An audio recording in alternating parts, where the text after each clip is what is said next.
let's get into it. Hi, I'm Dina. Uh, just a quick setup. I'm Dina. I'm currently semi-based in Vietnam and originally from Germany. I have an American accent, lost that German accent somewhere, over the Atlantic while I lived in America. And I'm a business coach. I'm the type of business coach who really likes to encourage her clients to go fast. Right? One of the mantras that I say to my clients is let's get to the money fast. Specifically, I work with heart centered, purpose driven coaches, service providers, healers, mindset coaches, dating coaches, relationship coaches, an SAT tutor, people who really want to turn their mission and their purpose into a business and that business into a vessel for freedom. And I don't just mean location and financial freedom, I also mean the freedom to choose peace, the freedom to say what's on your mind, that sense of and intellectual autonomy and choosing safety in a world where sometimes safety requires travel. And building a business that allows you to choose yourself, to choose peace, to choose safety, regardless of income, of where your business is situated, is just, it's become so important in this life. It's become important to me. It's affected my life. And so here we are. Now, one of the things I say to my clients all the time is let's get to the money fast.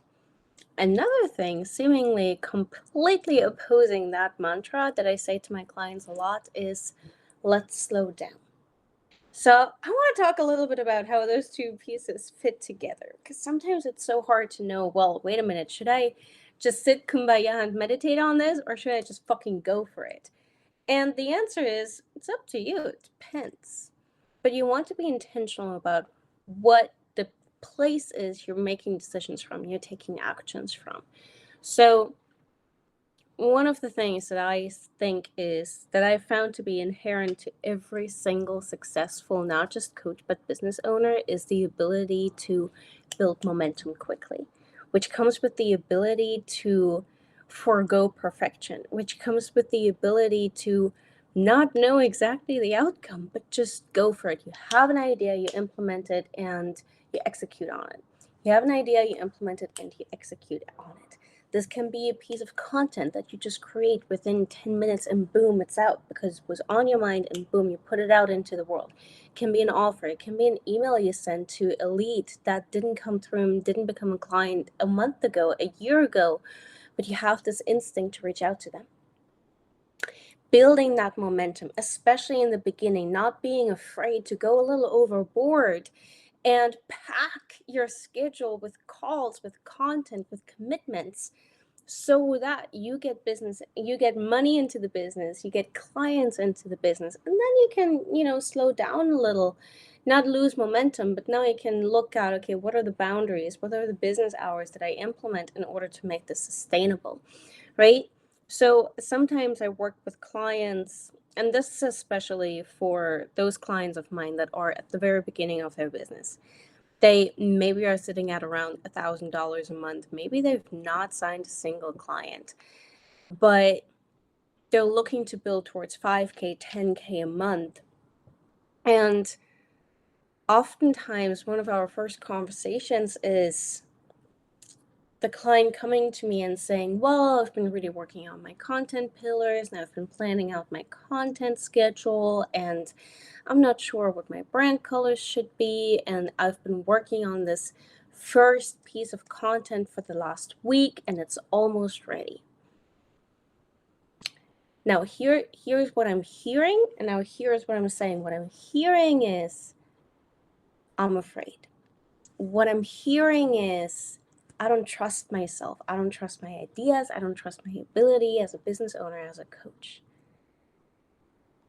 What it is a symptom of procrastination.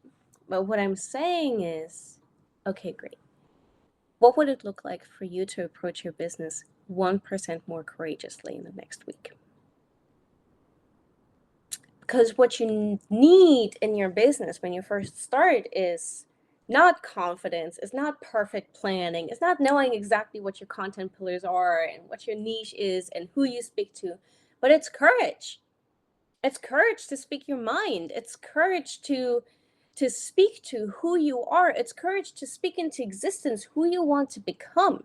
It's courage to speak about your journey, the parts of your life that have gotten you to who you are today.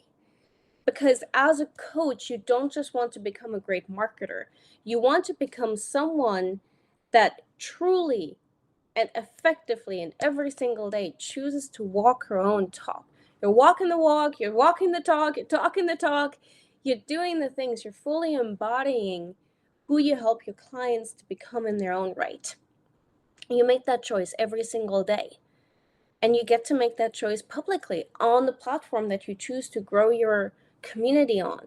And this doesn't have to be polished. In fact, don't make it look perfect. There's so much perfect, polished, like perfectly edited and cut and filtered AI content out there. What people are craving, what people are looking for is a handshake. What people are looking for is people to just come on without a filter and figure it out as we go.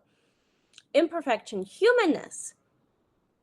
Imperfection has become a business strategy almost, because it's a sign that it's a human who created that. It's a human who talks to you. I am a human.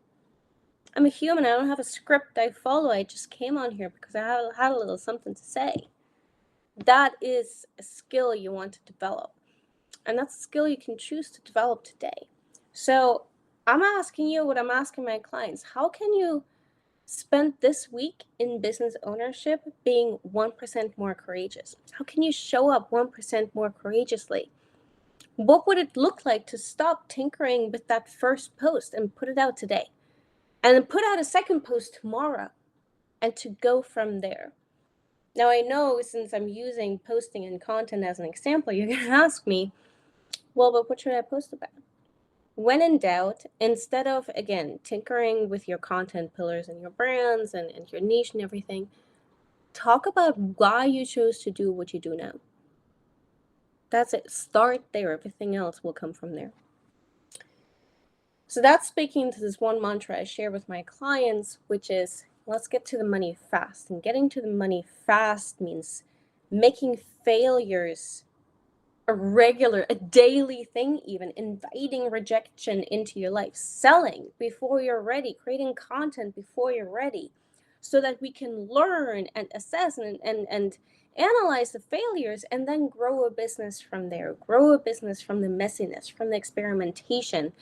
Is uncomfortable, but ultimately builds so much more momentum and so much faster in actually getting you to your goals than to sit and plan and research and plan and research again. But the second mantra I share with my clients is the total opposite, and that is slowing down.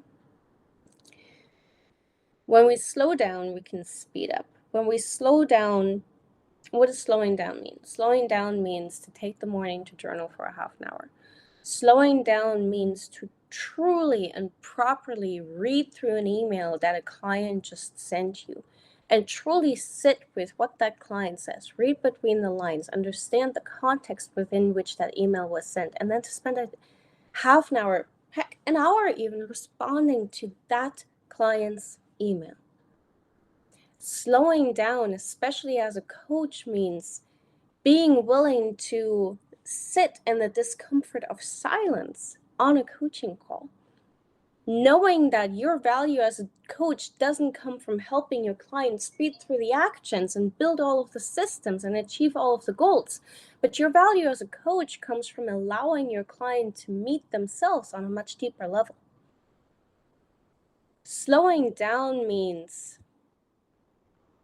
looking at and reflecting on everything that you did last month and then assessing what are the 5 main actions that you took that led to 80% of the results, and how can you double down on those actions? Slowing down means acknowledging when something doesn't sit right in your body. Slowing down means giving voice to truth inside of you and speaking that voice and acting on that voice and strategizing on that truth, even though it makes no sense to no one else. This is where the aligned part comes from. Remember, I work with coaches to build a purpose-aligned business. That means I'm not one of those coaches who just hands you a business strategy and says, go implement. I won't tell you what kind of offer to create. I'll coach you on creating the offer and building the business model, building the business structure and the systems and the content that gives voice to who you are. Not the content and the business that gives voice to who I am and becomes a replica of my business. That requires me to be comfortable with sitting in the quiet while you're reflecting on things, while things that I just said to you as your coach are landing. That also requires you to sit in the discomfort of truly becoming who you are. Now, when you combine those two things, when you slow down enough to reconnect with yourself, with who you are, and then when you allow yourself to courageously take speedy action from that place of purpose, from that place of who you are, you have yourself a magical business. You really, really do. I'm going to leave it at that. I'm going to leave it right here. If you watch this during or after the fact, wherever this may be in my Substack ecosystem, I'd love to hear from you. I'd love to hear if any of what I said resonated, how it resonated, what thoughts or insights it might have sparked. And I'd love to know what it is that you're working on. All right, let's see if we can turn this into a weekly series or something. If you're here, I'm grateful you're here. I see you. I recognize that you are one follower, and that means you're a whole person.